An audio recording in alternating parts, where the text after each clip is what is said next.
विश्वं दर्पणदृश्यमाननगरी तुल्यं निजान्तर्गतम् पश्यन्नात्मनि मायया बहिरिवोद्भूतं यथा निद्रया यः साक्षात् कुरुते प्रबोधसमये स्वात्मानमेवाद्वयम् तस्मै श्रीगुरुमूर्तये नम इदं श्रीदक्षिणामूर्तये तस्मै श्रीगुरुमूर्तये नम इदं श्रीदक्षिणामूर्तये बीजस्यान्तरिवाङ्कुरो जगदिदं प्राङ्निर्विकल्पं पुनः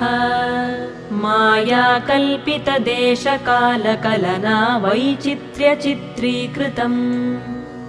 मायावीव विजृम्भयत्यपि महायोगी वयस्वेच्छया तस्मै श्रीगुरु